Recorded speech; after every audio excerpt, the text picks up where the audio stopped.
A hilarious new stand-up special from comedy legend Jim Gaffigan, The Skinny, is coming to Hulu November 22nd.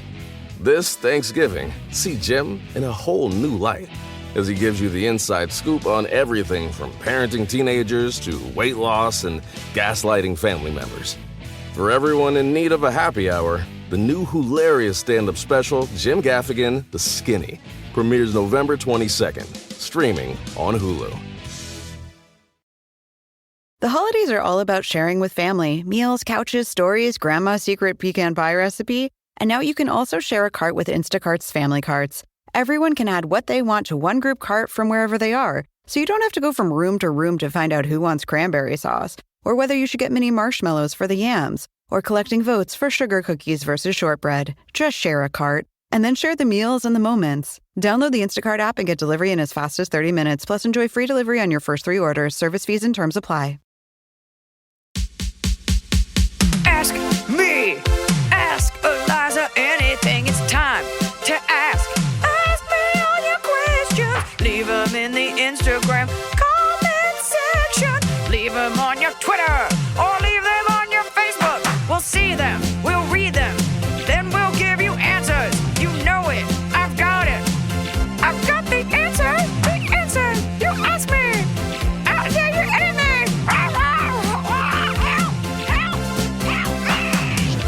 I'd like to start off today's episode by issuing an apology to my Zoom recorder because I made it sound like you need to feed it small animals and 30 batteries, and the batteries ran out, and it just takes 2 AA batteries. Yeah, but it takes 2 AA batteries frequently. Yeah, but considering how intricate this piece of equipment is, the fact that 2 AA batteries, the same that you need for a Game Boy, and is performing so many recording options, I just feel bad. I maligned it, and its requests were normal, and it's just 2 AA batteries. It was not a big deal to change it out. Turns out I overreacted. I mean, it would be nice if we could figure out how to plug it into a wall, but the whole point of it, I guess, is to be portable. I feel like in the next 10 years, batteries will be obsolete, and I feel like there's some lobbyists for big battery keeping them in business, or they're just cheaper. I don't know. Rechargeable batteries were more of a thing for a little bit, and I feel like they aren't anymore. You know what I mean? I used to see them at the store where it had their little chargers. Yeah, I think they just, they have to get more effective. Well, because you could so easily get a dongle and just charge things with a USB port or whatever that non-Apple dongle is that you use for a Droid. Yeah. That everything runs off of except for Apple. Or Mini. Yeah. Well, no, now everything, they have to make it USB-C. I don't know what that the USB-C is the universal standard, and iPhone is going to have to implement it because legally in Europe, they have to implement it. So they're just going to put it in all their phones. It is such a fuck you that Apple's no, it's this way, and it doesn't come with the phone, and good luck. And it's also disgusting how everything comes with a USB cable. You're I have plenty. You do not need to send me one. They are not hard to get. That's why Europe has been introducing legislation about planned obsolescence being illegal. The fact that you can't open up your iPhone and get into it to fix something yourself, it could be illegal. Right. Making it so that these things die, when one piece breaks, it's done. So that you have to buy a new one. It's almost like one company wants to have the monopoly on something and make you dependent on them by constantly upgrading their phones and giving you Apple Pencils. And my new book, All Things Aside, which is available for pre-order now, I talk about how every couple years, tech reintroduces a writing device. They're look, a stylus. I'm cool. Can't wait to lose that and just use my finger. Sorry I sound like this. It's, I guess I just have allergies now. Never did. Now I do. Oh, that's fun. Have you taken any allergy meds? No, but I do spend a lot of time rolling around in the grass. We have a little patch of grass in our backyard. And I enjoy it's Easter grass. It's plush, basket lining. And I like to sit in it. And this is what I get. You and Jumpy are just out there rubbing your heads on it. Just rubbing dead worms on our bodies. She does love to do that.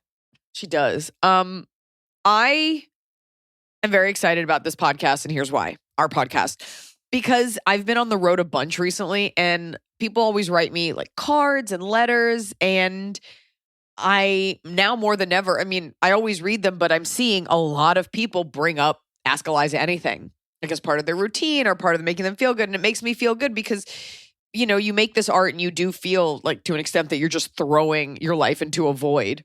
And so it's nice when people are like, by the way, like I decided not to kill myself. Thanks for doing a podcast. So we love it. And we love digging into the minutia of everyday things. I got a great story and it involves, well, it's not dissimilar to like the whole, like, I don't like someone's boyfriend. Do I tell them? Like I have a real life example of me being the friend that's like, I see the warning signs. So it's going to be great, but you got to wait till the end. Okay. You got to skip through everything or you can just wait. So we're ready, right? Yeah. So this first. Hi, Eliza. I'm a big fan. I'm hoping you can help me to be more open and even blunt about a topic I hate, poop. My backstory is that I have several chronic health conditions and a big set of their symptoms involve my gut. I was not diagnosed with anything until I was in my 20s, so I felt a lot of shame about being the only one around who constantly needed to run to the bathroom and or spend a lot of time in there while I was growing up. Now I'm 37 and actually have a side project as a patient advocate and life coach, helping others to cope and, more importantly, thrive with their conditions. But in my coaching sessions, I get a little sick to my stomach when my clients talk about gastrointestinal symptoms. Yeah, it feels childish to get grossed out. It feels childish to get grossed out over something that is a normal bodily function. How can I retrain my brain to focus on what they need from me in these sessions and become more comfortable talking about all things poop? Dude, I don't know. I'm not a behavioral therapist, but I can tell you first of all, why did you sign up to do this if you think it's so awful? You're just like, there's a lot of parts that aren't poop. She wants to help people like her, but she doesn't want to talk about other people's poop. you're like, hi, my name is Susan, and I just am here to be your ally. You're disgusting. I mean, if it'll make you feel any better, you are genetically conditioned to find poop disgusting because that is like biologically and evolutionary. Like that's, you're supposed to, it's dead and it smells bad so that you know not to eat it. That's why things in nature have bad odors or bright colors. They're like all warnings. So poop is, it would be weird if you were like, I love it. I love talking about fecal matter. Everybody poops, but it's disgusting and you're supposed to find it disgusting. So I don't know. Maybe they don't need to go in depth of like the texture of their turds or something. I don't know how to read. Right. I mean, I will tell you, I never liked the word pregnant. I didn't like the word like in utero. I didn't want to talk about babies. And then once I had one, like it all just goes out the window. Like once you are like wide open with nurses walking, like you kind of just like get over it. So maybe, I don't know what the equivalent of that is, like when it comes to taking a dump, but like just keep talking about it. Go look at their dump when they're done. I think you just have, I guess that's it. I don't know. Can we ask a different question? This is above my pay grade. That one's tough. I don't know how to retrain your brain. You want to clockwork orange your eyes open and just like look at turds all day and normalize talking about nobody really. I feel like I feel like this person is thinking too graphically about what's happening. When somebody says like, "Oh, I was in the bathroom," I'm not thinking about what they were doing in there. By the way, it's none of your business. You can be in there just like struggle grunting and like nothing's coming out. Like it can be about coming out. Think of it about the journey, not the destination, which is just dumping out. Okay, next question. Let's get into something less gross. Hey, Eliza and Emily and Snow Peach and Itty Bitty Baby. Just a simple question. My wife and I don't know why the top of the cob is the good thing and the bottom of the cob is the bad. Objectively speaking, we both think the bottom is superior to the tiny kernels at the top. Shed some light for us. Okay, well, obviously, you have not been listening since the very beginning, and I'm going to blow your mind. It is... No, say it nice for new listeners. Okay, I'm sorry. Obviously, you haven't been a fan from the jump. I'm going to blow some of your minds. This is not cob spelled like corn cob. This has nothing to do with a corn cob. So yeah, for people that are new listeners, top of the cob, bottom of the cob refers to this road trip I was on, and Noah and I stopped at this like one of those giant catch-all California stands that sells everything from like pickled okra to licorice to almonds, whatever. And they had jarred cobbler. So it was like fruit cobbler in a jar. And I remember thinking, it was like the fruit you would use for a cobbler. And I remember thinking, who cares about the fruit? The top of the cobbler is the best part. So top of the cob is like, we're referring to like the crispy, buttery, flaky dough on a cobbler. And the bottom of the cob is the hot fruit, which is good because without the fruit, you don't have a cobbler. But my favorite part is I would just want to eat the top of that cob. So that's The what wet crust. the wet crust. So it's cob, C-O-B-B, which is not a word. I think it's important to note that this question asker also sent a picture of their own corn that they chewed on to show the little kernels at the top and then the big ones at the bottom. And then they had a follow-up corn-related question. My wife just reprimanded me because we were supposed to share this corn cob, but she thought I would eat half of it lengthwise. I told her that is sheer insanity. What's the right way to share it? Lengthwise or top to bottom? Why are you sharing a corn? Why don't you each have your own corn Yeah, cob? if things are that bad, you need to sell whatever device you're listening to this podcast on and get you 2 corn cobs. I think if you were going to share corn, you would just have to go bite for bite following the circumference. Each on one side. No, because you're right. The pointy part at the top, the kernels get weird and dry and small. So in your case, Well, it would be the bottom, but you should be sharing bite for bite the width of it, like going around. You know? I think it's really polite that the question asker ate the worst part, the top, and then offered her wife the bottom and was like, here's the good part of the corn, rather than lengthwise. Wait, this is 2 women? This is 2 women? I believe so. Based on the username, yes. Do you watch Hacks? Yeah, I haven't started the new season yet, but Okay. yes. Well, there's an episode where Jean Smart gets booked on a gay cruise and she's upset because she learns it's a lesbian cruise, and then she like leans I into saw it. a screenshot of Margaret Cho and I was like, oh. Yeah, she has like a brief cameo and she does this cruise and she's like killing on stage, the lesbians love her, and then she like has a misstep and they turn on her. And I'm like, that is my neck. Because she comes out dancing and all the lesbians are like into it. And then she just ultimately offends them. And that is my nightmare, is that like I'll come out one night dancing and then the crowd turns on you. I was cringing watching it, but it's a great episode. Basically, that's the turn Ellen's whole life took. The dancing is weird. It is weird how we've decided like women love dancing and, oh, you're gay, you must want to see me dance. I'm like, why don't we just treat lesbians like regular people and not assume that everything's about fucking, right? I don't know. I feel like people at all male establishments, like strippers, should start coming out just doing like a little like Ellen dance up to the pole. But it's more for me about like the idea of like, that's why I don't meet anyone before my shows. Like, I'm not going to tank, but like the idea that like you like go to the buffet before your show or like indulge in anything. I'm like, we party after. I cannot meet people and be like, get ready for me to rock. And then like the show's okay. You're like, well, I guess I'll see myself out. So it's always after. Yeah. Anyway, it's a cobbler, not a corn cob. Hi, gang. Please keep me anonymous as me and all my friends listen religiously. Good. Oh boy. Another relationship question for you. I've been casually seeing an older man for almost a year. He is 44 and I'm 28. We have both been divorced. He has 3 children and I have none. My friends are convinced I'm going to want kids down the road and therefore we won't last. He doesn't want any more kids. And I've met his children a few times and they're absolutely wonderful. I feel in my gut that I don't want to have any biological children and would enjoy being a bonus parent more.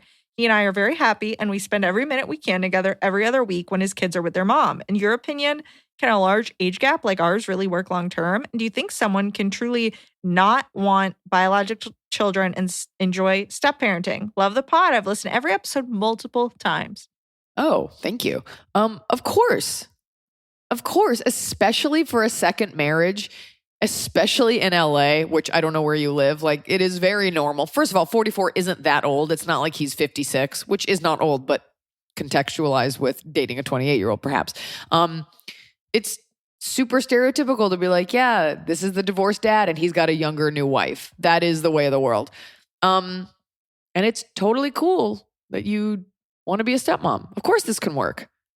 As long as you're honest with yourself. That's all. And I don't know you. Yeah. You won't let me know you because your friends listen. Susan. I mean, there's this continued thing that's so annoying that people just assume like you're going to want kids, you're going to change your mind. And it's like, no, why can't you trust? Like if in 5 years, 10 years, she changes her mind, you know, that's that's then. But you can't live your life right now assuming, well, what I think and feel is wrong. It's going to change based on something that I don't think I want. I think that that's an unfortunate way that people have us look at it. I'd be more inclined, I'm a little bit more inclined to believe you at 28. It's not like you're like 25 and you're like, and I never want kids. Like you do change a lot. I think the only thing that I would think about is make sure that you're not giving up something that you might want for something that he wants. Like he's done. He did his thing. You do see a lot of times like the guy doesn't want to have a baby, but the young wife does. So they do, you know? And it's kind of like your project. So as long as you deep down, and sometimes it's hard to remove your feelings of like intense passion for someone from what you really want. But if you really deep down just want to be a stepmom and just want to chill, you know, then that's, of course that can work. Yeah. Just make sure you're always checking in with yourself.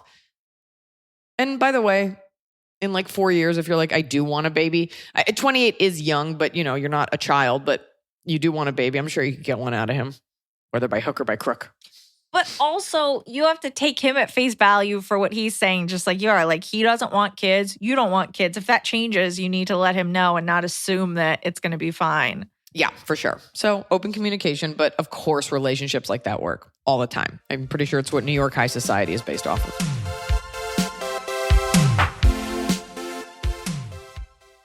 This show is sponsored by BetterHelp. I know being thankful is on everyone's minds, and with thankfulness comes gratitude, a concept that honestly really bothers me. I'm tired of thanking everyone else. You know who deserves a thank you? Me. You deserve a thank you. When's the last time you thanked yourself? Sometimes it's hard to remind ourselves that we are doing the absolute best we can. So here I am reminding you to send some thanks to the people in your life, but mostly send some thanks to yourself. And a great way to do that is with therapy. If you're thinking of starting therapy, give BetterHelp a try. It's entirely online. It's designed to be convenient, flexible, and it's suited to your schedule. Just fill out a brief questionnaire and you get matched with a licensed therapist, and you can switch therapists at any time, no additional charge. You don't have to travel anywhere. They take the hassle out of finding that perfect therapist. Let the gratitude flow with BetterHelp. Visit betterhelp.com/Iliza today to get 10% off your first month. That's BetterHelp, HELP.com/Iliza. Fall has fallen. Winter is on its way. The days are shorter.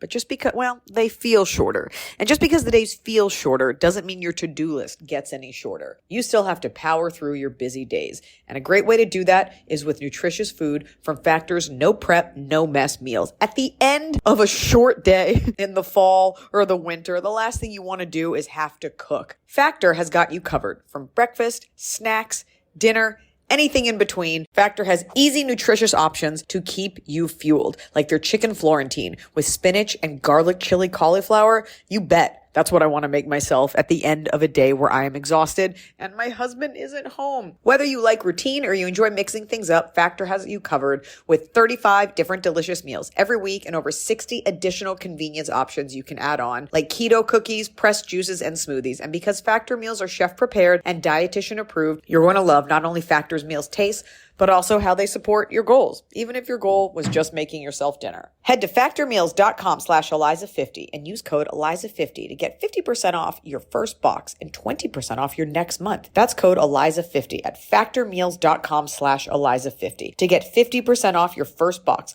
plus 20% off your next month while your subscription is active. The holidays are here. And for a lot of us, the holidays mean decorating, hosting, celebrating. For me, it means a lot of traveling, and nothing feels better year-round, but especially during the cozy holidays, than a restful night's sleep in soft, luxurious sheets. Boll & Branch's signature sheets are made with the finest 100% organic cotton, and they get softer with every single wash. You already know that I got Boll & Branch this summer when I needed breathable sheets to sleep in, but this holiday season, I'm actually gifting some of my friends and family Boll & Branch's Ultimate Softness Bundle. I get to choose a signature hem sheet set in any color, a signature hem pillow set, and a waffle bed blanket. And they're all getting juniper because I think it's a classy color. This way, you know you have something nice to sleep on when you visit. It's the perfect gift for you and them. Gift you and your loved ones a better night's sleep with Boll & Branch. And right now is their best offer of the entire year. For 25% off plus free shipping on your first set of sheets, head to bollandbranch.com/Iliza. That's Boll & Branch, BOLLAND branch.com/Iliza for 25% off. Limited time only. Exclusions apply. See site for details.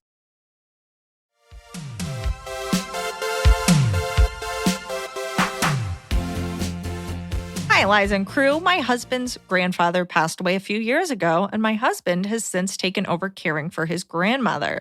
Once a week on his day off, he spends a big chunk of the day with her running errands, taking her to doctor appointments, cleaning her pool, etc. She does not drive anymore. Sometimes she can get a ride share for her appointments or order her groceries, but my husband does a lot of it, and it's wearing him down. He has 2 siblings who live far away, and his mother makes up every excuse in the book to put most of this on my hubby's plate. We are new homeowners, and there's always work to be done. Plus, Hubby. my husband has a full-time job. Hubby. I don't even like asking my husband for help because he gets one day off to himself, and I don't want to fill it with a honey-do list when he's already taking care of his grandma's lists every week. He has reached out to his mother for help, and she agreed to come in his place once a month as if she's doing him the favor. But that lasted all of 2 months, aka 2 visits, and went out the window. Most recently, my mother-in-law and her husband were at grandma's house for Mother's Day. Wait. So my husband My did not- mother-in-law and her husband were at grandma's house for Mother's Day. What is that sentence? So her husband's mom was with her own mom, was with grandma. Uh-huh. The husband is taking care of grandma while mom sits off somewhere. Okay. Grandma's daughter is not involved. So mother-in-law was over at the grandma's house. Yeah. So the husband didn't go over to do all of grandma's chores because mom's there. And he was sick. Today, he went to go help out grandma, and the pool is green and nothing has been done. They basically left all this work for my husband to deal with, even though it's her mother and they were just there. I'm at a loss for what to do, and I don't know if it's really my business to reach out to my mother-in-law and tell her to get off her ass and stop making her son take care of her own mother. What should we do here? P.S. Big fan of all your stand-up. My husband even made a Top of the Cop shirt to wear to your show at the Hard Rock Orlando when we saw you 2 years ago before the world shut down. It was a great show. Not gonna lie, I was magnificent. I really think, first of all, I always say this, like, don't be the bad guy. Like, see now how, like, you as the woman, like, now it's about you being combative with the mom, and your husband's like, I'm just put upon. I think this comes from you wanting to spend more time with your husband and have some private time together, and he's just kind of always busy. Have you checked in with him? Is he cool to do this, or is he kind of tired? Never forget, he is a grown man, as demonstrated by all the responsibility he has. He has to be the one to say something, and you should support him. Is he like that weak that he can't like stand up to his own mother? And there are some stuff, he's definitely stronger. He definitely is stronger than his mother, and he's definitely could outmaneuver her. And so there are things that like he probably takes care of because maybe, you know, his mom's older and she can't clean a whole pool or something. But there should definitely be a conversation that he has to initiate about her helping out. It does suck when you're like the closer sibling too. And you're like, I guess I'll just do everything. But like he has a life too. But this really comes down to you wanting him to not be taken advantage of and you wanting to have time with him. And he's so busy taking care of this lady. It's got to come from him. I mean, he needs to come up with an alternative. Like he's the one who's doing it right now because he's a good person because he cares about his grandma. So he's going to want to make sure that it gets taken care of. I wonder if he can figure out a cleaning service, a pool cleaning like that, get all the siblings and parents and whoever to chip in. There you go. Since, you know, you guys don't live close, you can't go see grandma, still see grandma like once a month so that you can hang out with her and make sure everything's going well. But you can have her like house clean and groceries delivered. You don't need, and of course you don't want her to be lonely. And it's like, okay, well maybe grandma can come here or something. But stuff like that, like cleaning a pool, like doesn't cost that much and someone can come do it just to take a little bit off the plate. You can't replace spending real time with someone, but mom also needs to help. But it's all got to come from your husband. And if he wants to be put upon, then okay. But you can't fight that battle for him. Sweet man. Yeah. Sweet man. You know? Hello, Iliza and Emily. I'm a 27-year-old woman, and I fit nicely into the demographic of this show as I just graduated with my doctorate in physical therapy. Cisgender or maybe queer doctorate. My question is in regards to dating. I've been single for 3 years now, and I've consistently been putting myself out there for 2 of those years. I meet people mostly through dating apps and occasionally in person. Eliza, I know it wasn't until your 30s that you met Noah. Do you have any words of encouragement or advice to remain patient and persistent in my pursuit of my person? Thank you for your comedy as it is equal parts hilarious, relatable, and empowering. And in case you'd appreciate more context, I'm cisgender, straight, liberal, agnostic, introverted, but not socially inept. I've been in 2 serious relationships, and I live in Kansas. I need a little bit more info. It's that tough thing where like you don't want to always be thinking about like where is he, but it's so normal to think about that. But you're doing everything right, and you know the person comes along when you're the person. So just.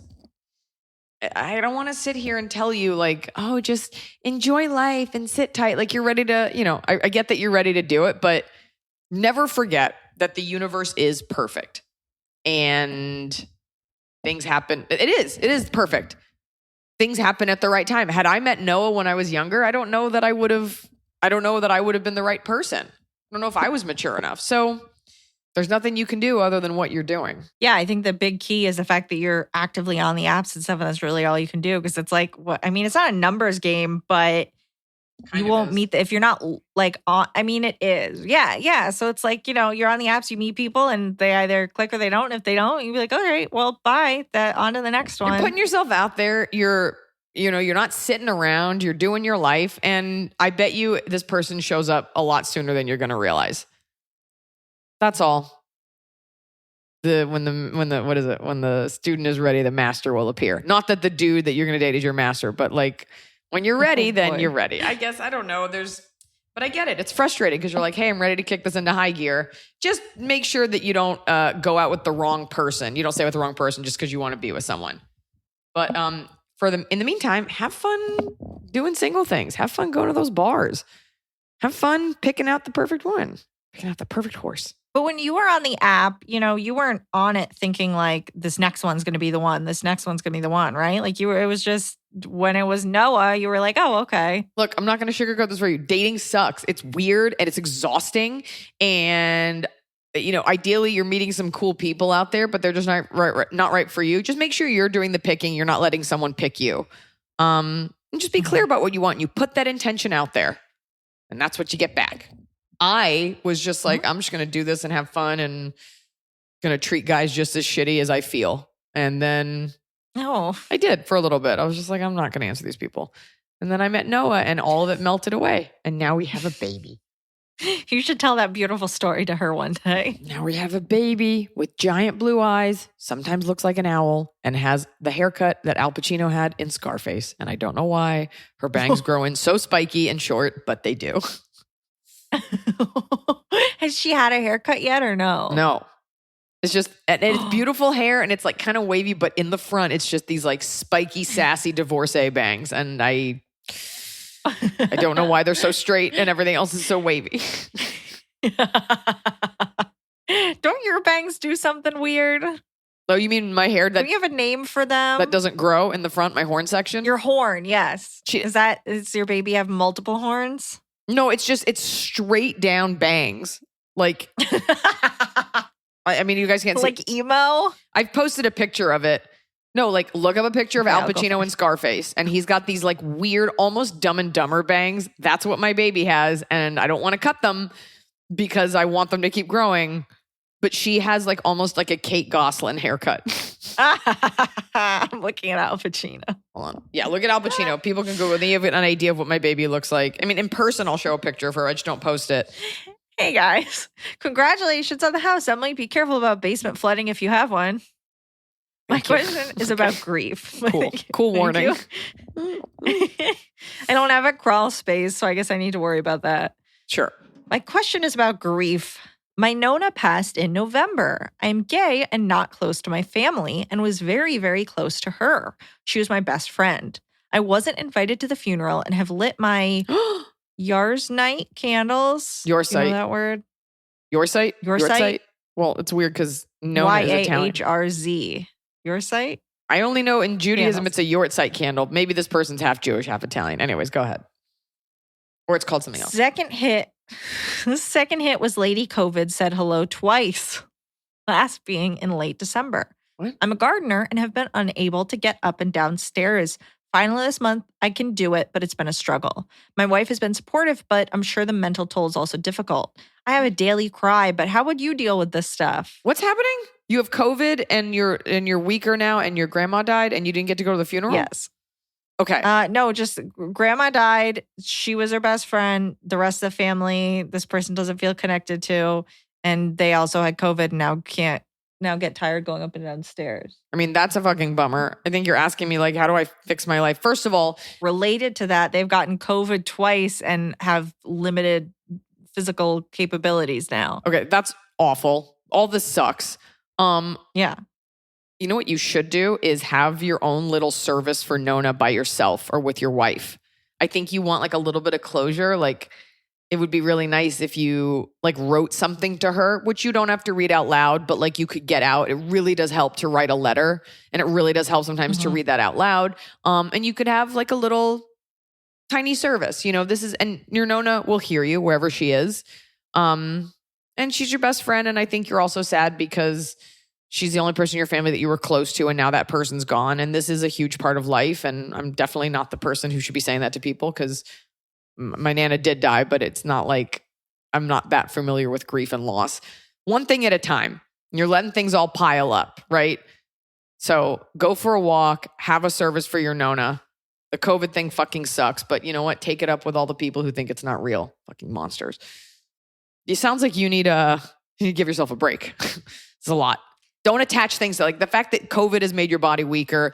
Don't attach that to the Nona grief. It's two different things. You're mourning the loss of the mobility that you had and your Nana. So deal with the Nona and then start chugging some Powerade or something. I don't know. Just don't pile on yourself. Give yourself a break. Give yourself some grace. Grace just in case. For Ask Liza Anything, Dear Liza and the Entourage, I love listening to your podcast. Recently, a woman who has strong masculine features, as she sort of described and is a model, lucky her for having the look of the decade, was upset because I think someone made a comment about her masculine looks. She said she was cisgender. In case there's any confusion, to me, this is one of those overly liberal woke joke. One of those words that have been invented to be sure that everything has a new name for what they are or want to become. So let's review. There is lesbian, females that want to be sexually with other females. Gays, a nicer, happier 40-year-old name for men who want to have sex with men. Transgender, those who have operations to make themselves more aligned on the outside to be what they feel that is not what they were born as, but what they mentally and emotionally feel they are on the inside. And then transgender, which I think is the same as transsexual. Oh, sorry. The other one was transsexual. Which I don't think anyone says anymore. Which I think is the same, or bisexual. You can okay to have sex with either sex. And finally, queer or questioning. Queer apparently means identifying as gay or lesbian, which is sort of redundant. And sometimes Q stands for questioning. That really encompasses not picking a team that you want to play on, if at all. So why is there a word cisgender? You are what you were born as and identify as such. By carefully creating the word cisgender, it takes the idea subconsciously of the word normal out of the equation. Tells you that if you are what you were born as without declaring, you are out of step, out of what's going on, out of touch with the new reality. You can no longer say, I am a woman, I am a girl, I am a boy, I am a man. How strange it is to be forced out of what used to be called the norm. I get that people who are not part of this don't want to feel that they are in the minority, but so what if they are? So what if they are, in fact, half of the whole population? How does LGBTQHNB, that stands for declaring your level of blondness, A for ash, H for highlighted, N for natural, B for bleach. Of course, there are other suffixes, D for Democrat, C for conservative, LR for liberal Republican, and the list could go on. So in conclusion, I'd like to hear what your and Emily's opinion on what is going on with this mental/verbal, clever subconscious shift in our perceptions. Look, I'm not like anywhere on this. Like I'm not queer. All I am is an ally. All I am is a person who deeply believes that gay lives and trans lives are matter and are trans rights are human rights, stuff like that. I don't think cisgender is something anyone really needs to think about. I think by not naming it cisgender, you kind of mean like, oh, if you're straight, then you're regular, default, normal.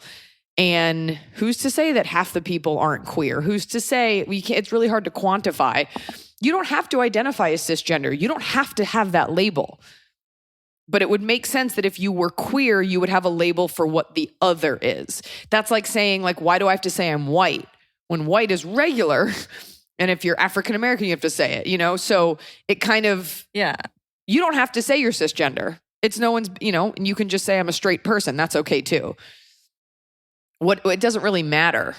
You also don't have to identify as queer or say you are. Like, it just depends on the context. I've never said cisgender. I don't need to. It's just labels there if you want them, don't you think? Yeah, I think it's why people will put like their pronouns in their signature, their bio or something, and they're very clearly she, her, and their bio is she, her. It's like, well, why do you have to tell us? It's like, because then it doesn't stick out so much when people have pronouns that maybe aren't what you'd think they are. Like, it kind of just normalizes it. So then if somebody has they, them, you're not like, what's happening here? Because you're used to seeing that pronoun thing in everyone's bio on Twitter or whatever. Like, it just creates it so that there's not just words for the other. Exactly. You said that to me a while ago because I was like, it looks annoying when a straight person is like, by the way, my pronouns are she, her. And I was like, what a performative asshole. And then you were like, no, it's a way of doing it to normalize it. So yeah, or if they say they're cisgender, you know? Here's what it comes down to. Nobody is going to get mad at you if you don't automatically know what their pronouns are. And nobody's going to get mad at you for trying. Like this, it's not happening where someone's like, you didn't say they, them. I'm taking you to court. It's about giving a little bit of space and just giving a little bit of grace to people who are something other than totally straight and not making them feel bad about it. She didn't have to, she was only saying she was cisgender. She could have said straight. She was only saying it because she's mistaken for other things. But you could say straight, yeah. You could say cisgender, or you could just not. You can just say I'm a heterosexual woman. And that's okay too. Yeah, if you have to identify yourself.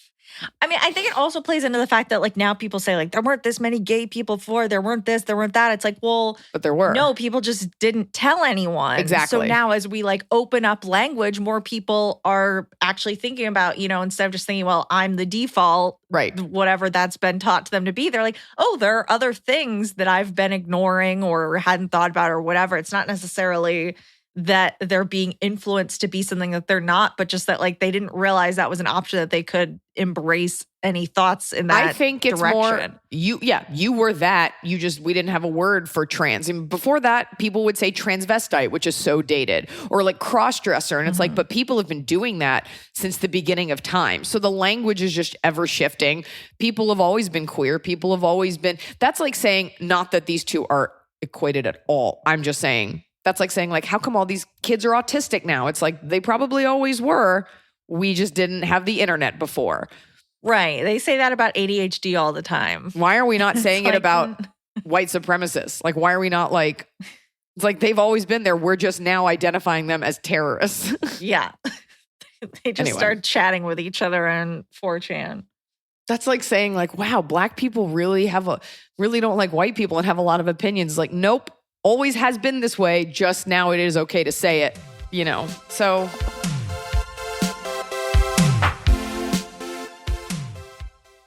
A hilarious new stand-up special from comedy legend Jim Gaffigan, The Skinny, is coming to Hulu November 22nd.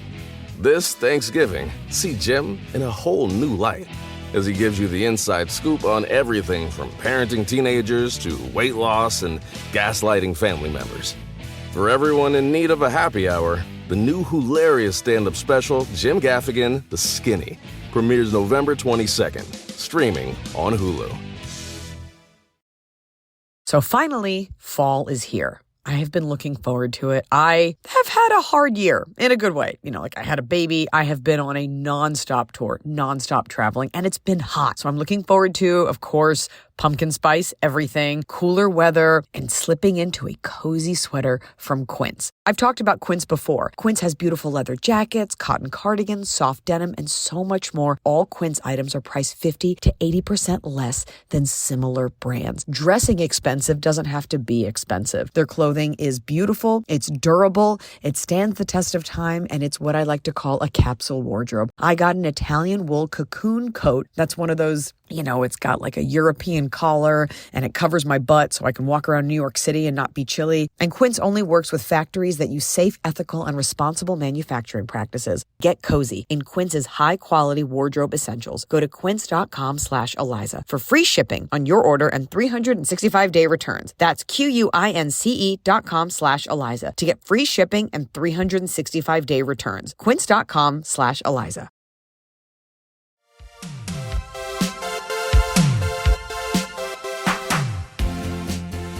Hey, Eliza and crew. I've been loving hearing all your mom/baby stories as I am a first-time mom with my baby girl born just this past October.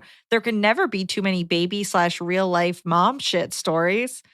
My simple question, what have you found to be the most useful baby item/product that you've used? And what have you found to be the most obscene product you fell into the tourist trap of? Looking forward to seeing you in Boise next month. I've been clinging to my tickets since pre-COVID. Thank you, Katie from Boise. Yeah, those shows are going to be great. I'm actually glad you asked that because I literally said it this morning without them endorsing me or giving me money. I will tell you, the brand is called Haka, like a double A, and it is a nail file, like an electric nail file for your baby, because trimming a baby's nails is terrifying. It's scary to do it for your dog, let alone your child. And this is an electric nail file, and it's so soft, and you can do it on your skin. It doesn't hurt. But I can file, her nails get very sharp, and I can file, and I know that because she grabs my mouth, which is painful. But I can file her nails down, and it's not a problem. It comes with a little light, and it comes with different files. So as she gets older, they different degrees of roughness, and you can use it too. Haka baby nail file. It is the best. And as for what traps I fell into, I'd also like to say, yes, I did do a campaign for them, but the Willow, which yes, it is expensive, but it is a breast pump that just goes in the cup of your bra. There are no wires. So while you're not going to run a marathon using it, you definitely don't have the anxiety of being strapped to a machine with like your back hunched over.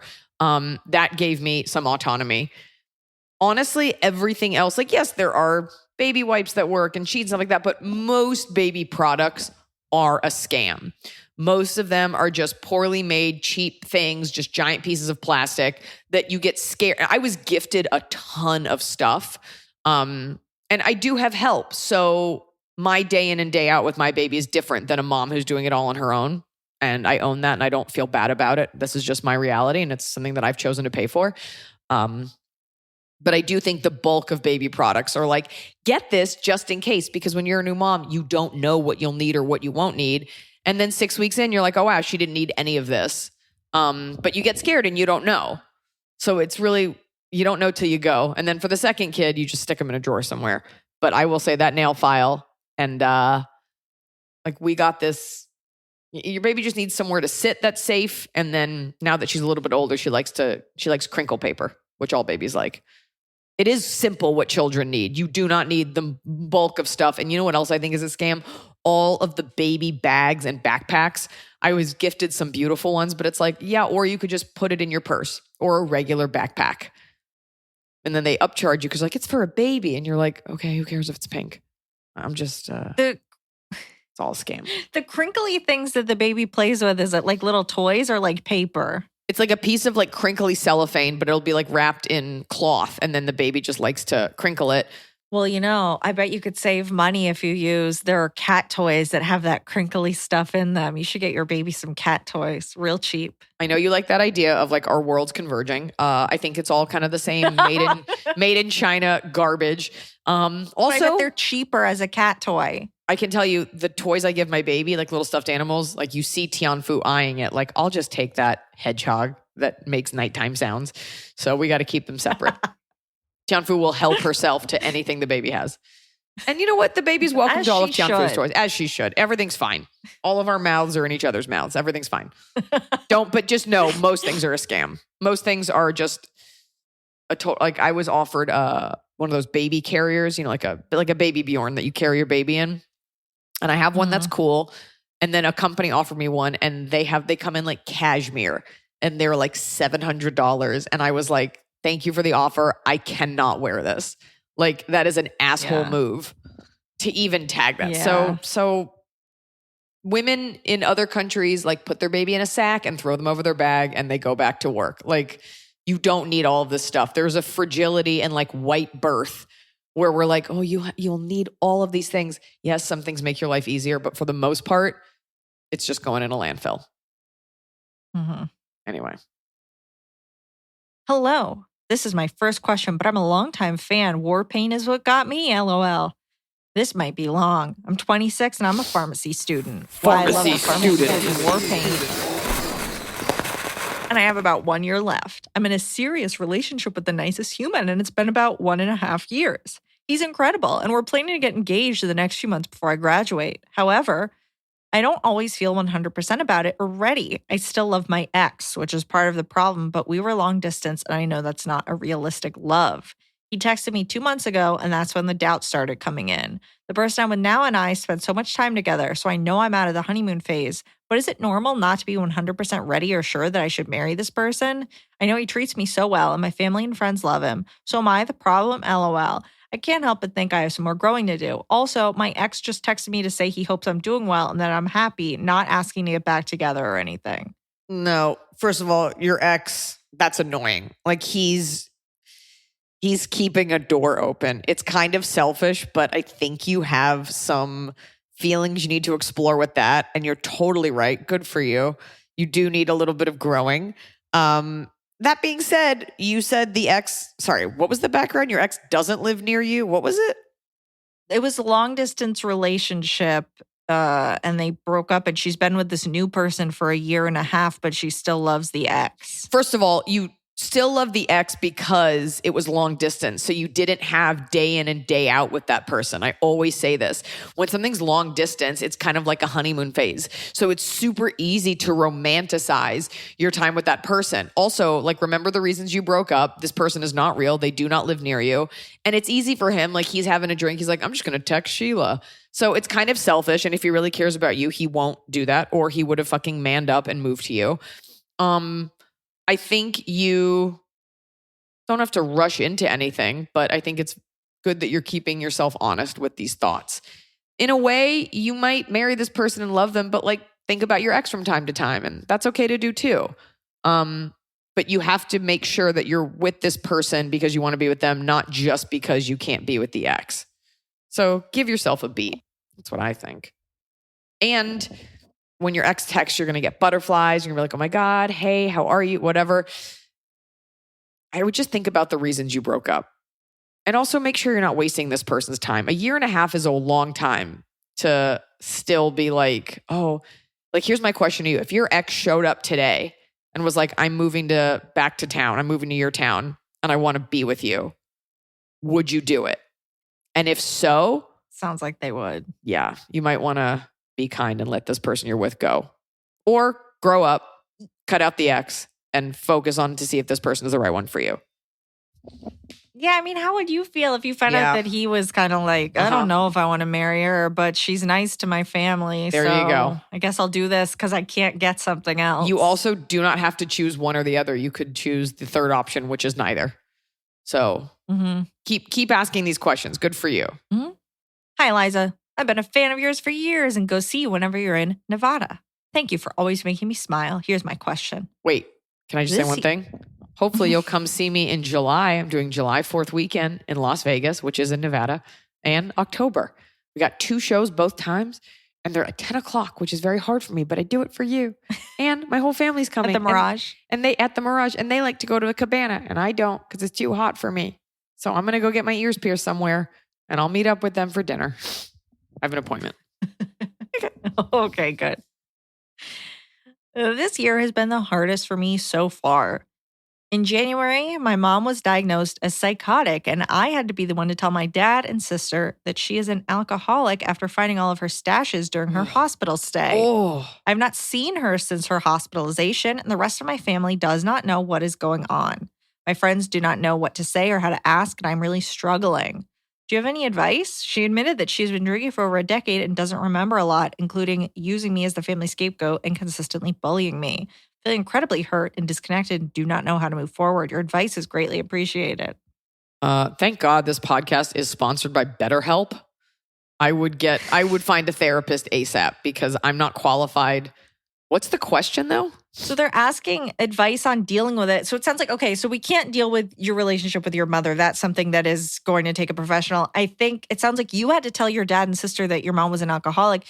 If you like your dad and your sister, this is a time to lean on them and come together and figure this out together, like how to help your mom if that's what you want to do, like how to respond, how to make sure that this doesn't happen again. Or if you don't like that she's always bullied you and treated you like the family scapegoat, you can be honest about that. You can't take care of this. Like dad needs to handle this, and decide what you want to tell your friends. Because I'm sure your friends aren't asking questions because they don't know what to say. They don't know. They don't want to pry. They don't want to ask too much. So just let them know where you're at and like what would help you. Would it help you to go to lunch or go see Iliza's show, or would it help you to go like cry in a basement somewhere with them? Right now, it's all about you because you took care of your mom. Your mom had her issues that she's dealing with, has been dealing with, and it will be dealing with forever.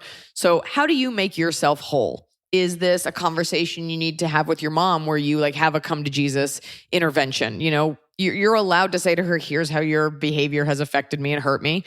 But you also will have to, and I'm saying this as someone that hasn't had to do this and won't have to do this, but there's something wrong with your mom, and she may never be the mom that you want her to be, and she may never fully comprehend what she did. So it's less about her apologizing and more about you being heard and drawing a line and breaking that pattern and not allowing yourself to be used and doing the things that you need to do. So whether that is talking with your dad, talking with your mom, talking with your family, be selfish or selfless. Be selfish in your pursuit of making yourself whole. And forgiveness. Because I don't think your mom wants to have a mental issue, and I don't think your mom wants to be an alcoholic, and she's limited. That's tough. Yeah. This doesn't fall on you. You have a dad and a sister. There you go. Who hopefully will support you. And I'll see you at the show with my brand new pierced ears. You're going to pierce that day before the show? I don't know what I'm going to do. I found this guy. I think his name is Randy. I want to say it's Dreyfus. And he has like an ear styling studio. And I found this on like Instagram. And he like looks at your ear and he's like, here are the piercings we could do to balance out what the piercings you have and like make it look nice. So I'm going to go see what's what with my ears. All right. I don't want a tattoo and I don't fun. want to pierce anything else, but I'm still cool, mom. I'm going to pierce up. I'm going to get some holes. Punch them holes. Are you going to pierce the baby's ears? No. That is not my preferred look on a baby. And also, like, it is crazy when babies have like big jewels and you're like, what's going on over there, baby? It's not a cultural choice. I also think on a feminist level, it's her body.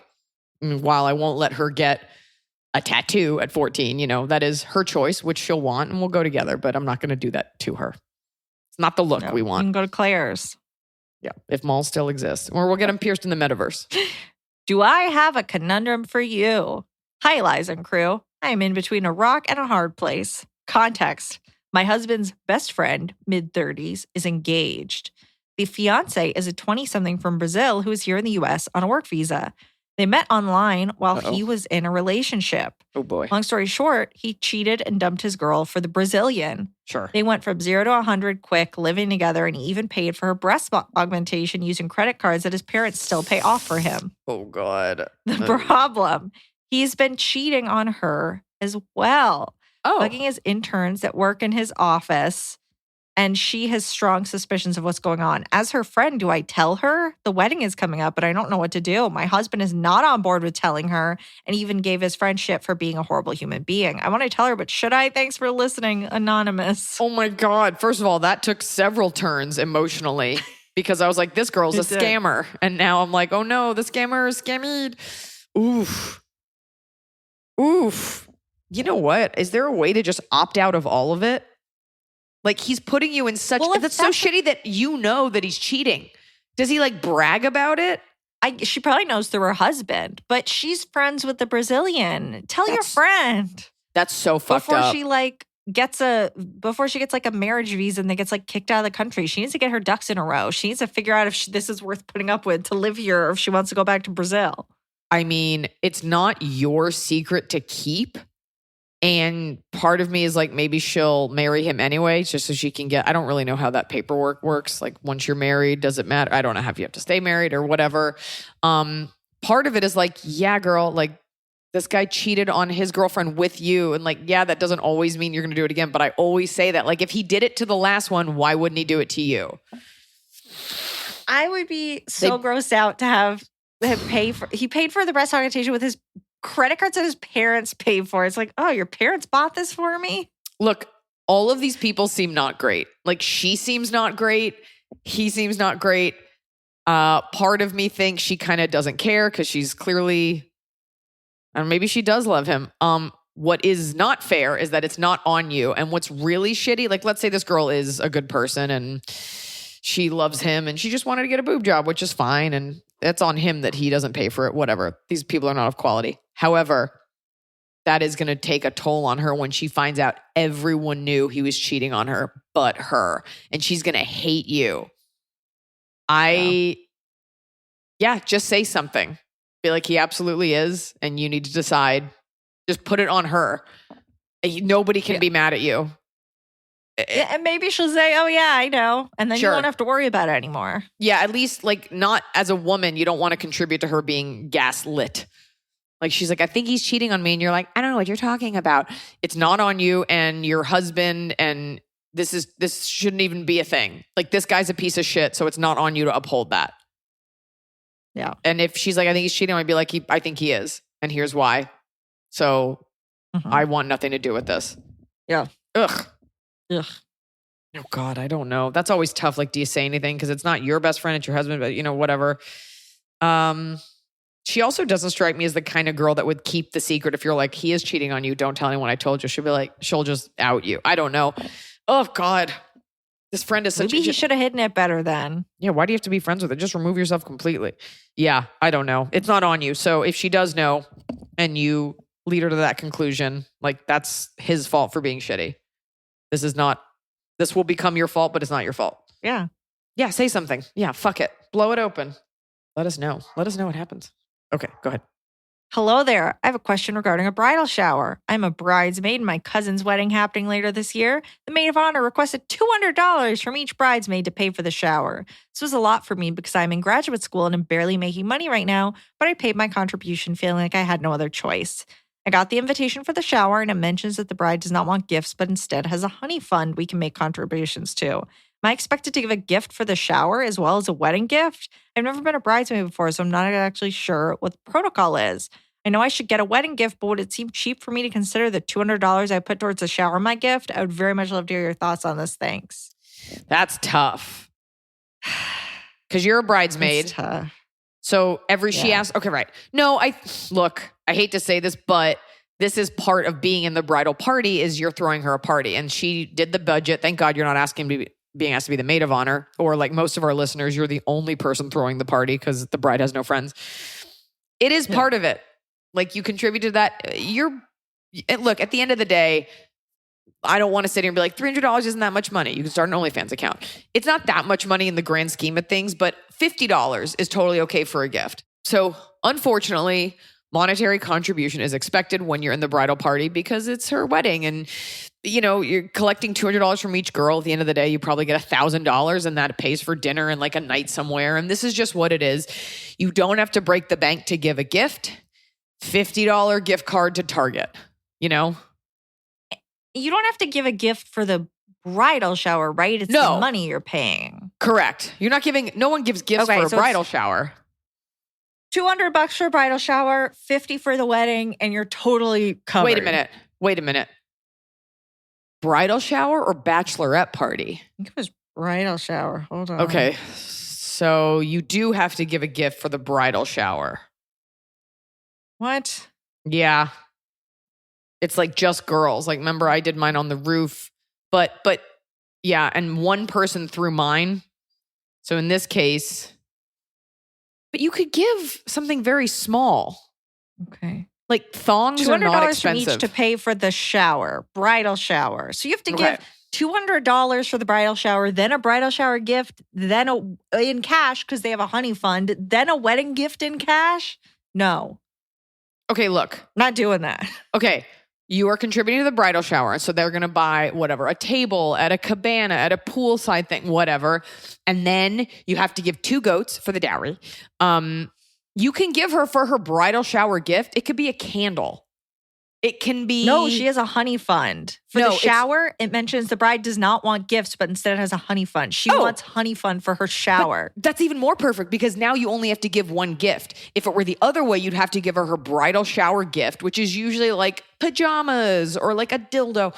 And then this you have to give, excuse me, I have had a wedding and I know the rules. And then you give the honey fund, which is the gift for all of them. So if she just wants honey fund, you donate $50 and you're like, I'm in grad school. I hope you and Eric enjoy getting fucking sloshed on a beach. No, this is for the bride. No, this bride is going to ask for honey fund for the shower and the wedding because it says, I got the invitation for the shower and it mentions that the bride does not want gifts but has a honey fund. So the bride's going to say, give me my bridal shower cash and then a month later, give me my wedding cash. No, I don't interpret it that way. I'm saying she's like, just give me gifts for the honey fund. So here's $50. Have some drinks on your all-inclusive cruise.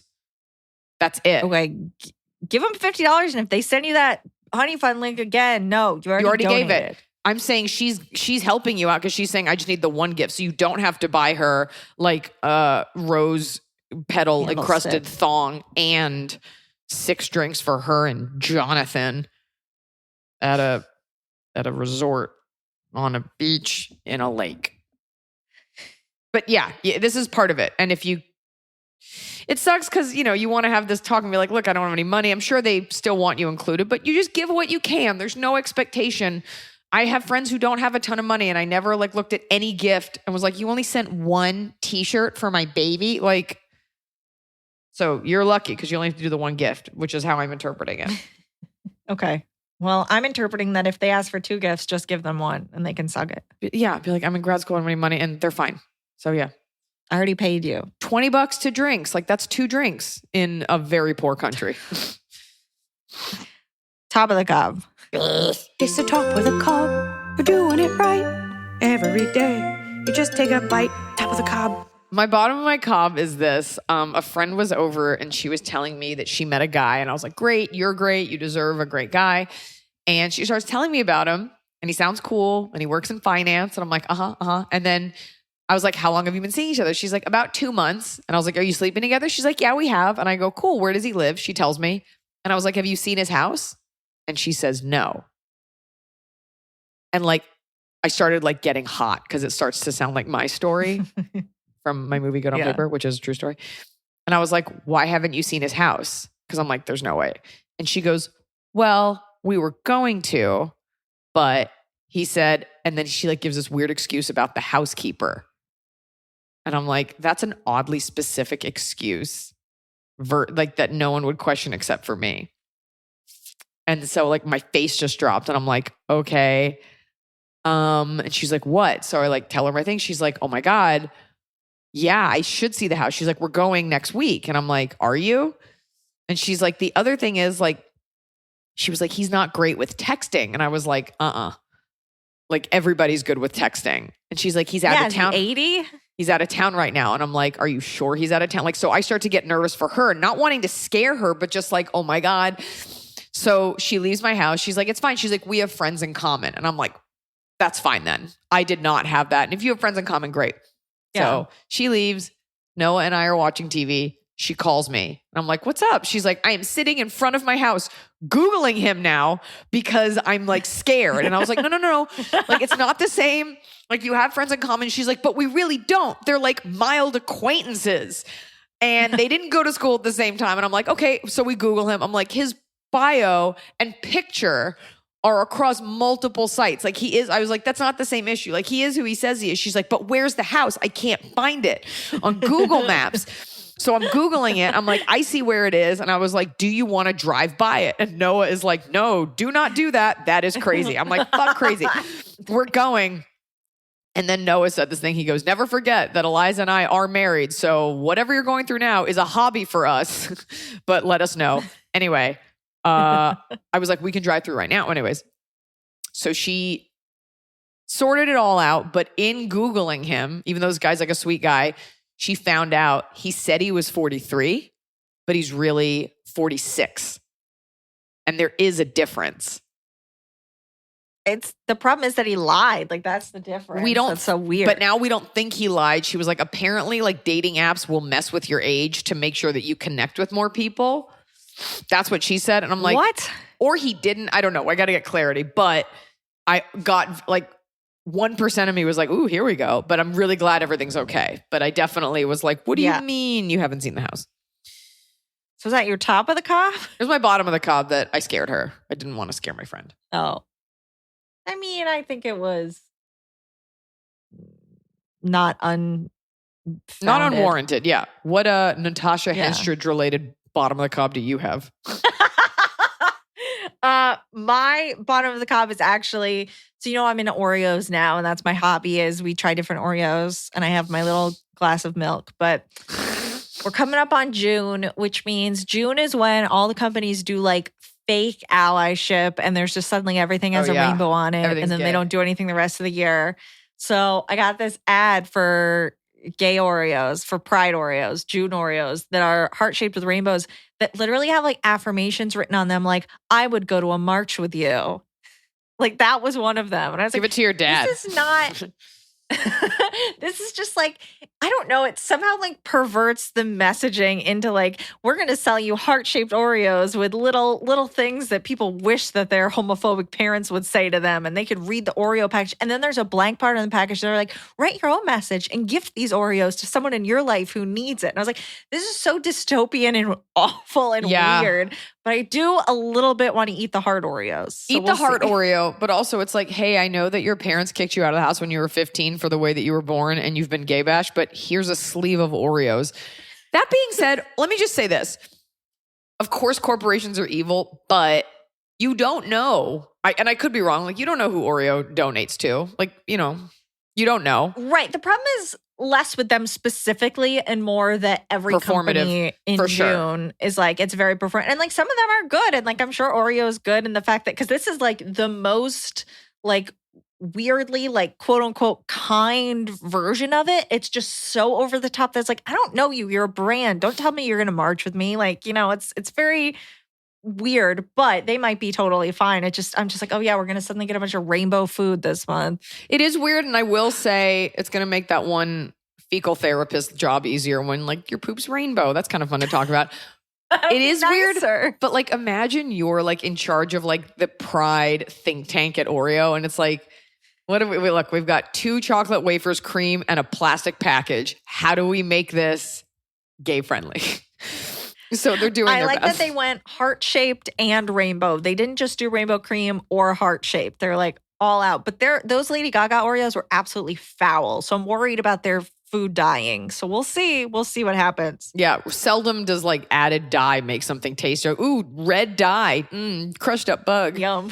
My top of the cob is Noah and I went out to dinner for our anniversary. I used to be a really big sushi eater, and then my conscience got to me about the ocean and stuff. So we never eat sushi now because we're raping our oceans and killing all these animals. And sushi should be a delicate, beautiful thing, not plastic and wrapped and just available at every fucking corner store. And like your kids shouldn't be eating it. Anyway, people are just eating like garbage whipped fish. And it's just like, okay, well, say goodbye to the oceans.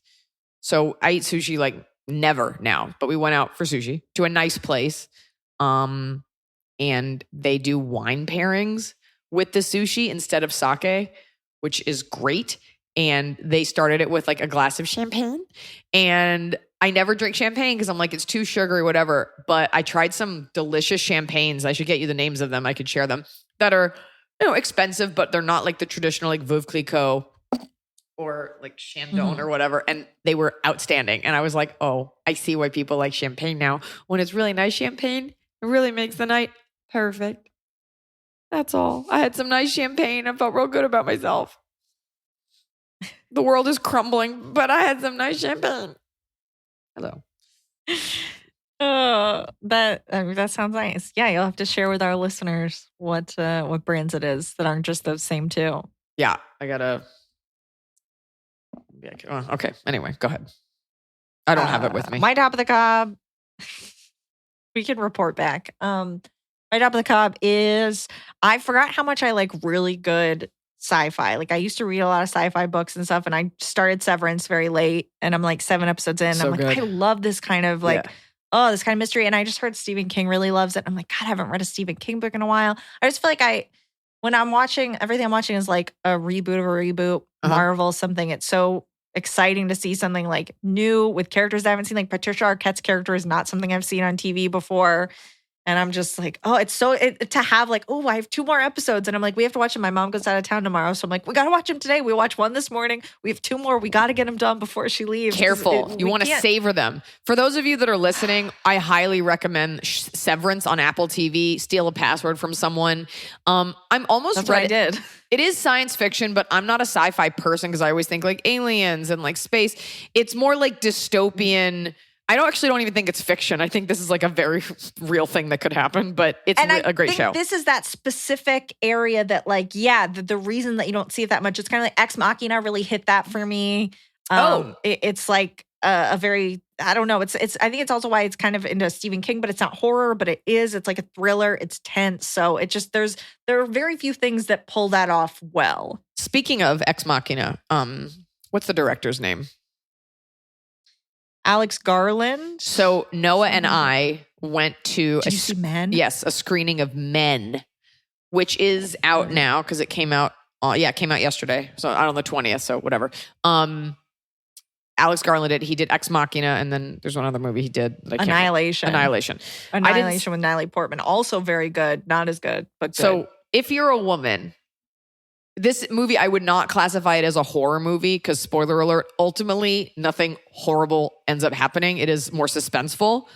But as a woman, like if you watch it, it is beautifully done and you're like nodding your head the whole time like, oh yeah, I've been through that. It's with, I'm blanking on the girl's name, but she's like this Irish actress and Jessie Buckley. Yep, Jessie Buckley and The Lost Daughter. She was also in I'm Thinking of Ending Things. She's like an actor's actor. Anyways, if you're a woman, go see Men. Because it is weird, but also really hits home. Okay. Should I watch it with my dad this week or no? Yeah. Because the main guy is he's fun to watch. Anyways, it's cool. So I know this is a movie podcast, but we go to a lot of screenings. And I ate 2 buckets of popcorn after I did a magnesium wrap and sat in a sauna. So just putting a lot more garbage back in my body. I ate 2 whole buckets of popcorn. Okay. You guys, did they bring you, like, did you have to get up during the movie to go get a second bucket? No, I ate the whole first one before the movie started, and then he got a second one, and I ate it. I have trouble eating when things are scary, so I didn't eat. And it was an impactful movie. And today's episode, you know what? I'll be honest, I'm a little hungover from the champagne, and I had to do this whole thing in the gym because my Wi-Fi in my office is garbage. So I hope this episode was okay for you guys. Come see me on tour. Come see me in Salt Lake City. Come see me in Boise, Idaho. Never been to Idaho, so that'll be cool.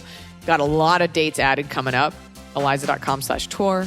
Pick up my book, All Things Aside. If you like the way I sound, you can buy my voice. Iliza.com/book. Yeah, it's in there. And remember, my dog has a biscuit nose.